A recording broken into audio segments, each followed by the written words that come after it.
Hey there, Mr. Redder here. Welcome back to another episode of Reddit Podcast Stories, where today, my wife cheated on me with our nanny, and now she's acting like I'm the crazy one for being upset. My wife and I have been married for 4 years now. We have a 2-year-old son who has a nanny that has overall been great, until recently obviously. My wife works from 2 to 3 days a week, and I work from home most of the time, but I go into the office on Wednesday. We have a nanny who's married to another woman. I've had what I thought was a good working relationship with her. We exchange pleasantries in the morning and we talk every so often throughout the day. I've treated her very well, and actually, my wife has been consistently wanting to let her go to find more affordable childcare, since before they had an affair. It makes the betrayal sting a lot more, because I don't think the nanny ever realized that I was the reason she had a job, not my wife. Well, basically a few weeks ago, I noticed for the first time my wife was being really protective of her phone. We were driving somewhere and needed to update the nanny on when we'd be back. I went for my wife's phone, which usually isn't a big deal, but this time she snatched the phone out of my hands and got very defensive, telling me to use my own phone. It felt extremely odd. I decided to look at the cameras in our house that evening and noticed that the days I'm not home, but my wife is, they both leave the living room for over an hour while my son is sleeping. There's no other cameras except very obvious ones in the living room. At this point, I decided to get into my wife's MacBook, and easily enough, without any investigating, I saw the texts. They were flirting, exchanging photos, and other things, and my wife even said some things that indicate physical cheating has already happened. I confronted my wife, and she took the approach of calling me names and asking me why I hired this nanny if I'm not an ally of how she lives her life. She has taken no responsibility for damaging our relationship. Also from the texts, it's really clear that our nanny's wife doesn't know about this either, and the nanny made comments about wishing they, her and my wife, met before either of them had met their current spouses. Basically, my wife doesn't consider this cheating, and the nanny doesn't know that I know either. My wife also told me it would be petty and mean to tell our nanny's wife, which I do plan to do. I think my marriage is over. I really need advice on what to do. Is there any reason not to tell my nanny's wife? Is it really not cheating in this scenario? Am I wrong for being upset? I would support my wife if she wanted to be with a woman, but I thought that would mean having a discussion first. Your wife is saying whatever she can so she or her affair partner don't get caught. Tell the nanny's wife ASAP. Keep all of the messages as evidence and divorce her. I can't even believe she would try to use the excuse of you not being an ally. Yes, you need to tell her. It's not petty, it's the right thing to do. Keep the evidence. I'm assuming you'd be just as upset if she had cheated on you with a man. Cheating is anything outside of your established relationship, and she can't dictate to you otherwise. She's just trying to make you out to be the bad guy when she's the one that messed up bad. Keep the evidence where she can't access it, tell the nanny's wife, and look into a divorce lawyer. Get all of your ducks in a row. Sorry you had to go through this. Am I the jerk for wanting to move in my parents, but not my husband's, and suggesting putting them in a nursing home? I, 35 female, have owned our home since before marriage, and we have a prenup. In day-to-day life, we refer to it as our home, but my husband, who's 37, has never paid anything towards it and has no legal rights to it. All of our parents are still alive, but my husband and I were both the youngest kids, and our parents are all much older. His mom has some dementia, and his dad has some major mobility issues.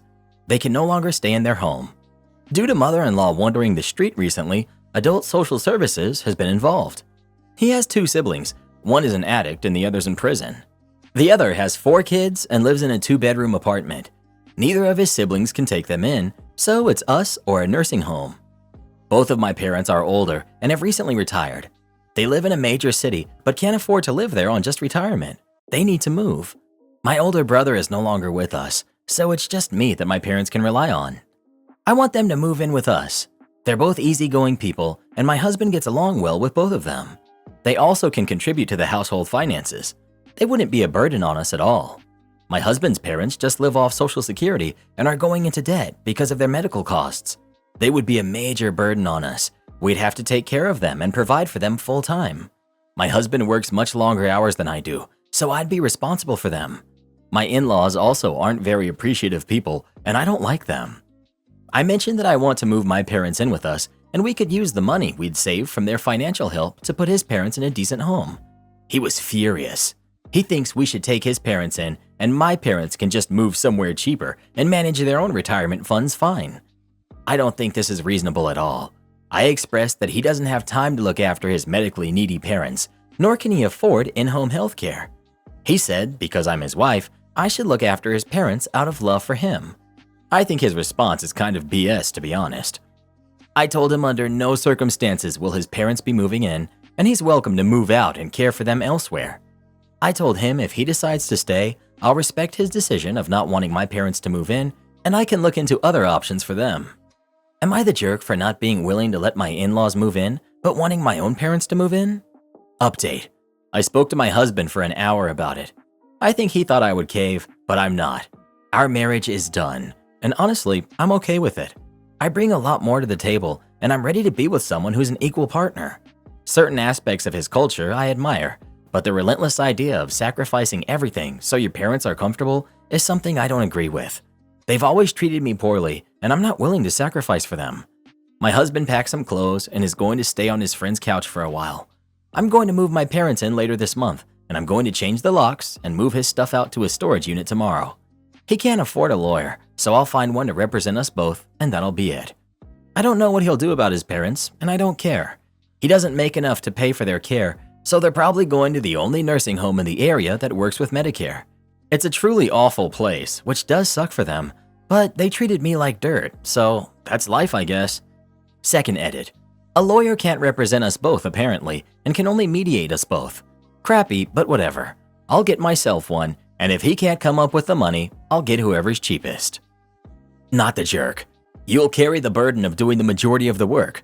By the sounds of it, your in-laws need people with proper medical training to properly take care of them. You're not the jerk. His parents need way more help than you can give them. If he cares about them, he would want them in a facility where they can receive professional help. His mom's some dementia is only going to get worse, and she needs to be where she can be cared for and monitored properly. Am I the jerk for saying I don't want to plan my friend's birthday after not being invited to her wedding? Okay, so I first met my friend Jane, female 29, studying abroad. We were really good friends during our travels, and after college, we actively stayed in touch, visiting each other in our respective different cities. I met her boyfriend, Bob, now husband, when they first started dating, and have met her college friends and parents. Bob and Jane decided to move to my city right before lockdown, so during lockdown, we were in each other's bubbles. We've celebrated each other's birthdays, we've had Friendsgiving, Christmas parties together, etc. 2021, Bob and Jane got engaged in August, and when they came back, I threw them an engagement party. I bought her this wine glass that said wedding planning wine glass, and every time she used it, she would text me a photo of her with it. In 2022, I threw Bob a 30th birthday party, but then this was also the first year I wasn't invited to her birthday. I had texted Bob asking what the plan was, and he told me they were going out of the state for her birthday. However, on Instagram, I saw them posting pictures of them renting a cabin with some friends, so I felt awkward. Then I wasn't invited to the bachelorette party. I didn't find this too big of a deal because Jane has some really close childhood friends and sorority friends, but then nothing about the wedding. The wedding happened this May, and it was a big wedding, like 200 people probably, and I wasn't invited. I was really hurt to say the least, but I didn't say anything. I just tried to move on. I haven't talked to them really since before the wedding. They didn't wish me a happy birthday, and they couldn't attend my birthday shindig because they were out of town. I'm noticing that if I don't reach out to either of them, they don't reach out to me at all. Now Bob has reached out and asked me to plan Jane's birthday party because he says I'm the best at planning these things. And I told him I was hurt about not being invited, and he said, "Well, we had limited space. Don't make it a big deal. We want you to be at her birthday."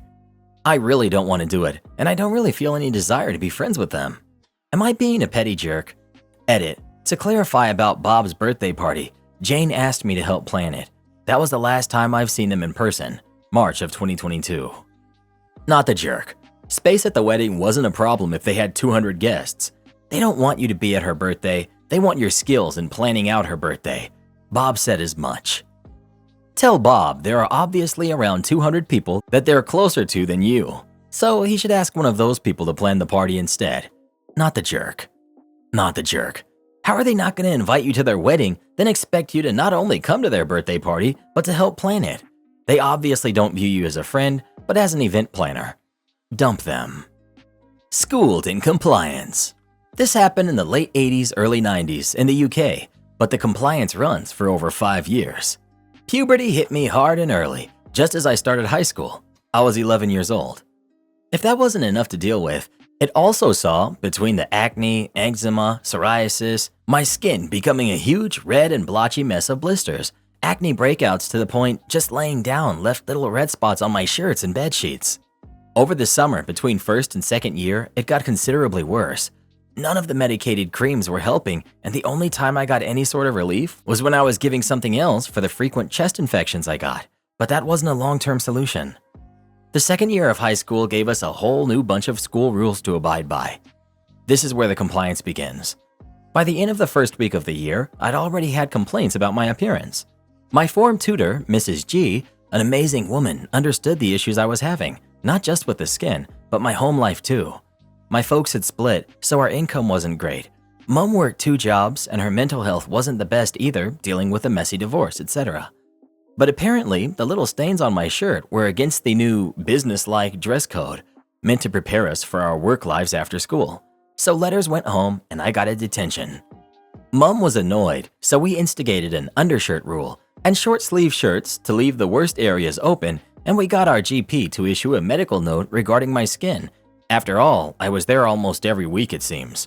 This wasn't enough, and the more unforgiving teachers really kicked up about my arms being on show and using the words appalling and detrimental to the learning environment, despite my classmates knowing about the issues and not being overly bothered. So I was told off again, and this time sent up to the head of year tutor for a formal meeting, now Mr. E. He was a rather amiable older guy who taught languages, and he had a well-known catchphrase in the school. I like it. I do it myself, just not in school, which was used liberally when he caught students doing things they weren't supposed to be doing. He was apologetic, knowing it was a medical issue, and he requested the GP to do something, repeating the line about it being detrimental to the learning environment, and that being in the business of learning, I had to conform. I was given 14 days for my skin to improve, or I would be placed in more detentions as per policy. 2 weeks go by, and my skin from stress was breaking out everywhere, so I end up in detention each night for a week, missing the school bus, which really upset my mom and her boss, given she had to come and collect me, since it would have taken me over an hour to walk home. Each time, Mr. E or another year tutor was there complaining about the state of my skin and asking why I wasn't taken to a doctor.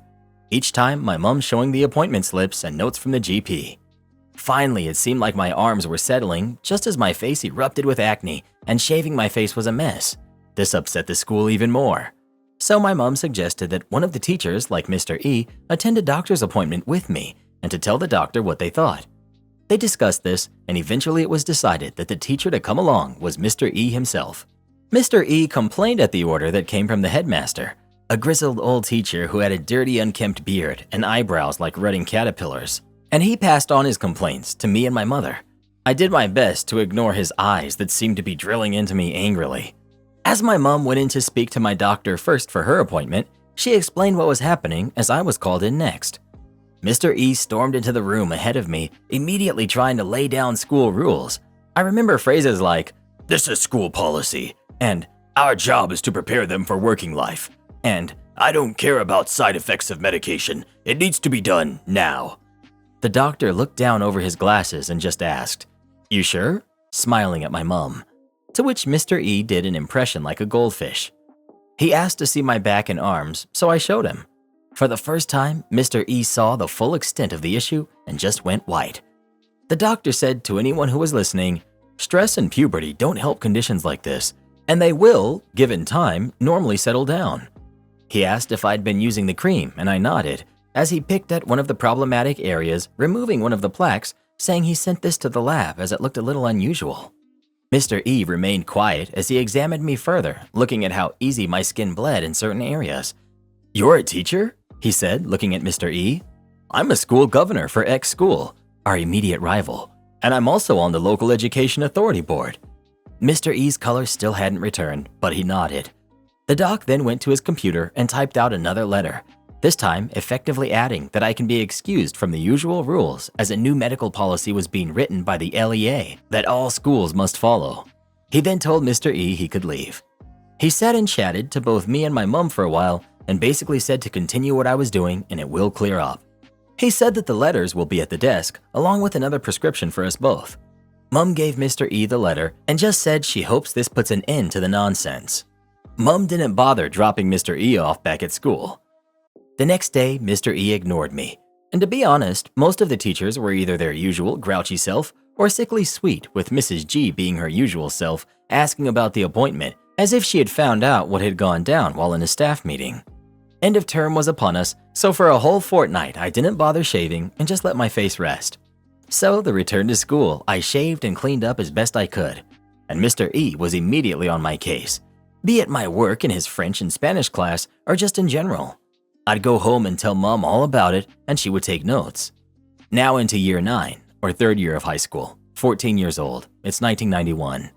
Skin was healing in some places, but my face looked like a volcano, and I'd grown out a little neat mustache, which my mom helped me neatly trim, and we had managed to sort out the really dry lips so I could eat and drink without them splitting, which had put me off food. Now the new medical exemption had come into effect, forcing the school to change their rules. As I got off the bus, I could see the teachers immediately go into meltdown over the facial hair, and they weren't happy. I got to lunchtime before I was dragged by my collar into the year's tutor office and had 3 of them and a deputy head lay into me about it. They demanded I remove it, handing me a single cheap razor that looked as if it had been used. I refused to shave, citing my medical note and that I wouldn't use someone else's razor purely for my own safety given the existing issues. So I was sent home. It seems my mom had been called, so she had called the doctor about it given his role in the LEA. I arrived at school the next day, my mustache still in place, and was called into the headmaster's office, only to be introduced to the chair of the LEA and my doctor, with the head looking a little browbeaten. Apparently, the chair had already been shown photos of my back and arms by my doctor and could see what's happening with my face and the neat mustache. He asked me a few questions and smiled, saying this wasn't my fault, etc. And that a new rule, especially for my school, was being put in place, and it would be checked frequently, and I or any student could ask for a surprise check to be made by LEA staff. The new rule was, if students were meant to live by the strict dress and appearance code, then so were the teachers, and only those with medical exemptions like mine were allowed, but it had to be neat and tidy. I was there when they made the announcement over the PA system. It was reconfirmed in the school assemblies over the following week. Letters went home to parents, and it seemed that there was a sigh of relief among them, as it seems I wasn't the only one getting grief from the rules that had been in place. The teachers had 2 weeks to adjust. The whole LEA was there to check the teachers, and a number had public meltdowns in regard to their appearance, including the deputy head. Mrs. B, who normally wore layers of makeup and blue eyeshadow, who swore up and down she was exempt because she was the deputy head. Stories spread around the school like wildfire. Even Mr. R, the headmaster, lost his beard. Yes, I got more grief about it, but Mrs. G kept them away from my grades. The mustache stayed until the end of my time in high school. Funnily enough, over that summer, my skin seemed to clear up almost instantaneously. So by my first day of college to do my A-levels, my face was clear and I could shave off the mustache. My brother attended the school the September after I left. The teachers didn't give him a hard time for fear of what he would do, but the firm rules stayed in place about teachers' appearance until the school merged with the rival back in 2013. My friend sent me a screenshot of an active and verified Tinder profile of my boyfriend. A friend of mine sent me some screenshots of a Tinder profile that had an active badge, indicating that the profile was online in the past 2 hours, and it was verified. The profile had several photos of my boyfriend, so I asked him about it. He insisted that it was a fake profile, claiming that he had encountered similar situations before where someone else used his pictures. He also stated that he had deleted his Tinder account a long time ago. What struck me as odd was that the profile showed the user being last online 3 kilometers away from his home, which is quite far, even considering GPS inaccuracies. I found all of this strange because verified profiles usually require selfies with specific gestures. Additionally, the profile included many of my boyfriend's real hobbies, personality traits, college courses, and profession. If the profile was indeed fake, it would have been created by someone who knows him quite well. Things took a turn for the worse when I asked him to download Tinder and log in with his account. I expected him to download it and show me that he didn't have an account, or if he did, that it was inactive and the other profile was indeed fake. However, he refused, emphasizing that relationships are built on trust and that I should trust him, especially because I had wrongly suspected him in the past and he was tired of having to prove himself. Now I'm at a loss. I love him and want to trust him, but the profile seemed very convincing with its numerous photos, accurate description, and verification. He could have just spent the 5 minutes showing me his account to put my mind at ease, but instead, he insisted on the importance of trust. The only thing he did was show me that all the photos from the profile were available on his Instagram at some point since last year, suggesting that someone could have used them. Another odd thing is that he didn't seem bothered by the verified fake profile using his photos. I mean, who wouldn't be upset by that? I even offered to help find the fake profile, but he showed no interest whatsoever. I'm not sure what to do now. Should I ignore this and just blindly trust him? Update. The profile existed for at least 6 months, which is a significant achievement for a fake profile. I know this because a friend had already chatted with that profile in January. The funniest part is that right after I left my boyfriend's home, the profile suddenly got deleted. What a coincidence, right? A 6-month-old fake profile being deleted on the exact same day I confronted my boyfriend about it. It's definitely his account. You knew this when he wouldn't show you him logging in. Relationships are based on trust, he says, while not giving you any reason to trust him. Says it all, really. I'd be done with him. He's not interested in your comfort. That's a deal breaker. Am I the jerk for being petty when my cousin kicked me off her Hulu account? I, female 23, am currently in college. I live with roommates and I don't have a lot of money at the moment. I can afford necessities, but I need to count my pennies before buying any luxuries. I have a cousin, Jean, who's 27, who I'm fairly close with. I don't have any siblings, and I think of her as the sister I never had. Last year, I was in a much better financial position. It eventually went downhill due to me being unexpectedly laid off from my job and a bunch of surprise expenses, hence why I'm not doing so great now. Last year, Jean was in a tough spot as she had car problems and had to move back in with her parents after getting evicted from her apartment. She was working a minimum wage job and was really struggling. I paid the mechanic bill for her car, which was around $300, and I loaned Jean an additional $900 to help her with expenses. I know the whole deal about loaning family members money and wasn't too worried about whether or not she'd ever pay me back. Jean paid me back $400 5 months later and told me she'd pay back the rest when she could, but she never did. Once again, I don't mind. I know she needed the money. I'd feel absolutely horrible if I watched her be unable to afford necessities when I could have helped. But here's where I may be the jerk. A couple of months ago, Jean started a Hulu account that she pays for. She gave me the login and told me I can use it. Last week, I noticed that I couldn't log into the account and I texted Jean to ask about it. She read the text but didn't respond for a few hours, so I called her. Her boyfriend picked up and he told me that they changed the password and explained that he doesn't think it's reasonable that I get to use their Hulu without paying for it. He said if I want to share the account again, I should contribute to cover the cost of upgrading the subscription to unlimited devices. I told him that's fine, but no thanks, I'd rather not then. I'll get my streaming fix elsewhere. I may have come off as abrupt or blunt, I guess, because Jean later called me and accused me of being condescending and disrespectful to her boyfriend. I apologized and told her I didn't mean to come off that way and repeated our conversation to her. Jean said she was sorry, but they can't let me freeload. I laughed and told Jean that she can't possibly be calling me a freeloader. She said I am if I'm just going to use her for the subscription. I told her that I thought we had a relationship where we helped each other out and brought up the money I loaned her, which she hadn't even paid back fully. Jean called me petty and said that doesn't make me entitled to use her account. I told her I don't even care about the Hulu account. She said I'm materialistic for keeping score and told me to leave her alone and hung up the phone. My aunt and parents are now also saying I'm petty and telling me to apologize to Jean as I'm not treating her like a good family member. Am I the jerk? Not the jerk. It's not keeping score to remind her that she owes you $500 or that you gifted her $300. If you talk to her boyfriend again, ask if he's the one who's going to be setting up the repayment schedule. She should be paying you interest. This is ridiculous freeloading on her part. And until your aunt and parents make good on her debt for her, they have nothing to say on the matter. Not the jerk, and never ever loan her money again. It's also gross that she's letting her boyfriend interfere in her relationships with others. I would distance myself from them. Today I messed up thinking we had bed bugs. My wife and I have been a bit itchy lately and started noticing small bite marks. Then the other night I noticed a small bug crawling on me, probably the size of a poppy seed. I started inspecting the bed more and discovered dozens of them around our head and pillow area. After doing a bunch of online research, it really seemed like they were bed bugs. We started going through the signs and felt so stupid. We had seen some black splotches on our pillows and thought it was just sweat spots, but now realizing that it was from the bed bugs. I had seen some random specks of dirt in the bed and thought nothing of it, but then realized it must have been from the bed bug shells. We notified our landlord, but he wouldn't pay for treatment and said since it wasn't an apartment that it was our responsibility because we must have gotten some old furniture or clothes that brought the bugs in with them. We thought about it, but couldn't think of any other way that the bugs came. Nonetheless, we contacted an exterminator and scheduled an appointment. We canceled all of our upcoming plans with friends. We got someone willing to babysit, even with the bugs, and did an aggressive deep clean of all of the rooms.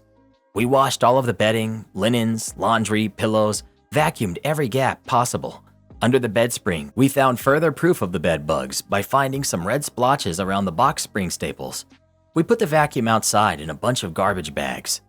Even after all of the cleaning, we immediately found dozens more bed bugs crawling around us. We were mortified and didn't know what else to do, so just had to spend multiple sleepless nights waiting in the same bed because we didn't want the bed bugs to spread to other rooms. When the exterminator finally came, I was able to show him a sample of the bugs we caught on a piece of tape. He examined them with a magnifying glass and immediately said they weren't bed bugs, but they were mites. We had a bird's nest right outside our window that we had left because we didn't want to hurt the birds. Well, it turns out that there was a dead bird in it that was absolutely infested with mites, and they were crawling through the window looking for more food. He inspected everything else, and none of it was bed bugs. The pillow was just sweat spots. The box spring staples were just rusty. We had to pay a few $100s for the exterminator to dispose of the nest and spray for mites, and our bed bug problem is finally gone. Refuse my mother entry to your horse track? Don't expect access to our personal road. My granddad used to own a piece of land next to a horse racetrack. Their land almost surrounded my granddad's, except for him having access to a heavily trafficked public road. The racetrack was laid out in such a way that their exercise track was placed north of my granddad's land, while the main track with the stadium was placed to the south. Way back when the racetrack was built, they had asked my granddad if they could transport their horses across his land. There was already a maintenance road in place, and as they only moved their horses, he didn't really mind, as they also supported the local village. As a small thank you for this, they allowed him and his guests to watch the races for free. Normally, it cost around $5 in our local currency. Not that much, but it allowed him to take me and all of my cousins to watch the horses for free. Anyhow, fast forward a couple of years, and my granddad passed. My mother, who inherited the land, tried to bring her grandkids, my niece, to the racetrack to see the horses, just as my granddad used to do. At the counter, she's told that she has to pay for admission. It's not really that big of a deal, as she thought that they didn't know that she now owned the land. However, when she writes to the track to rectify the situation, they tell her that she won't get admission for free as it was a one-time deal they had struck with my granddad that was now off. Enter the petty revenge. A few months later, when we had planned to cut down some of the trees for lumber, my mother told the contractors to accidentally leave 1 or 2 logs across the maintenance road. The racetrack, now having to load their horses on trolleys as they had to use the busy public road instead of our maintenance one, almost immediately sent an email to my mother apologizing and offering her the same deal as my granddad had received if we would remove the logs. She only informed them that the one-time deal they had struck with my granddad was off. In the end, after some wrangling, we ended up with a deal where they now have to pay my mother around $400 every month in addition to her and her guests having free admission. Karen throws a plate at our server, ends up getting arrested. I wasn't at my restaurant today when this happened, but I was there when we dealt with this woman for the first time. Background. About 2 months ago, a woman came into my restaurant and ordered our country fried steak breakfast. It says on the menu exactly what it is. It's a country fried steak, 2 eggs, bacon, 2 biscuits, and a full mug of sausage gravy. She gets about halfway through her plate of food and calls the server over. "Excuse me, but does this gravy have pork in it?" "Yes, ma'am, and so does the bacon." "What? I can't have pork. You tricked me because you knew I don't eat pork. You are a devil. God forgive you." I want to point out that there was no outward indication that she couldn't eat pork. She then proceeds to start throwing up right there in the dining room, after which she threw her plate at our hostess. I came out of the back with my dessert chef, We're both pretty big dudes, so we're security in addition to our main roles. The lady sees two big dudes making a beeline for her table and decides she doesn't want to wait around and see what we have to say. She bolts from the restaurant. I drive the hostess to the emergency dental clinic and then bring her and the security footage over to the police to file a report. 2 months go by and nothing. She doesn't get caught. My hostess is not getting justice. Until last night. Lady walks right into the place and asks the hostess for a table. Mind you, this is the same server she threw the plate at. I don't know if she didn't recognize her or if she just thought she would get away with it. So the hostess sits her down, walks into the back, and calls 911. Lets them know there's a wanted criminal sitting in our restaurant.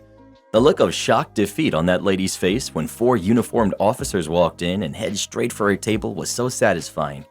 I want to print out a still from the security tape and hang it on my office wall.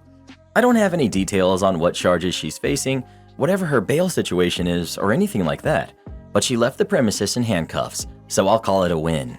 I'm just glad she was dumb enough to return to the scene of the crime.